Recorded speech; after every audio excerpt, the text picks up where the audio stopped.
छत्रपती संभाजी महाराज प्रतिष्ठान यांच्या वतीने आज इथे बॉडी बिल्डरच्या स्पर्धा ठेवलेल्या आहेत। सर्व उपनगरामधल्या तरुणांना एक चांगला चान्स देण्यासाठी आपण हा कार्यक्रम घेतलेला आहे। या कार्यक्रमाला आमचे हेमंत पाटील, तुषार काते आणि रवी महाडिक यांनी सर्वांनी मेहनत घेतलेली आहे। त्यांना खूप धन्यवाद देतो। आणि वर्षानुवर्षे ही जी स्पर्धा आहे ही आम्ही घेत आहोत आणि मुलं आणि जे तरुण आहेत ते व्यसन दिन जाऊ नये म्हणून माझा प्रयत्न असतो की ही स्पर्धा घ्या आणि ही स्पर्धा बघून जी मुलांची बॉडी जी होते ती दुसरे मुलांनी बघावी आणि ते मुलं आणखीन त्या प्रोत्साहित होऊन त्यांना ते व्यायामकडे ते जायला पाहिजे, जिमकडे जायला पाहिजे, हाच माझा उद्देश असतो। आज या घाटल्याच्या गावदेवी मैदानामध्ये ही आपण स्पर्धा घेतलेली आहे। मी तुषार काते, रवी महाडिक, आणखीन आमचे तुषार सामंत, किशोरी कडू आणि हेमंत पाटील यांना खूप धन्यवाद देतो की आपण ही स्पर्धा घेतली, त्याबद्दल धन्यवाद।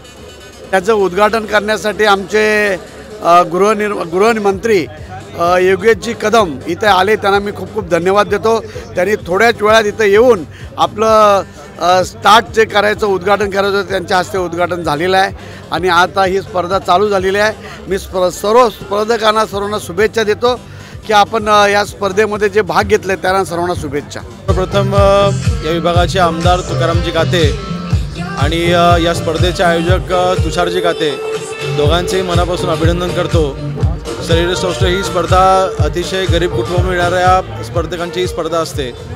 वर्षभर प्रचंड मेहनत घेतात आणि या स्पर्धेला सामोरं जात असताना असे व्यासपीठ जिथे उपलब्ध होतात नक्कीच त्यांच्यासाठी एक चांगली ती पर्वणी असते। आणि आज या स्पर्धेच्यामुळे नक्कीच त्यांना त्यांच्या करिअरमध्ये पुढे जाण्याकरता चांगली कलाटणी मिळणार आहे।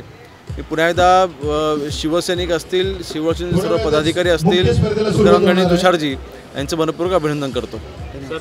नाही, विषय नक्कीच महत्त्वाचा आणि मोठा आहे।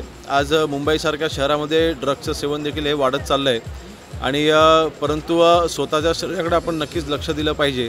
शरीर सौष्ठव ह्या स्पर्धेच्या निमित्ताने तो देखील प्रचार प्रसार होतो। जास्तीत जास्त तरुण हा व्यायामशाळेकडे वळला पाहिजे, ना की वाईन शॉपकडे, आणि म्हणून मला वाटतं ह्या स्पर्धेच्या निमित्ताने चांगलं प्रोत्साहन तरुणांना मिळणार आहे। धन्यवाद।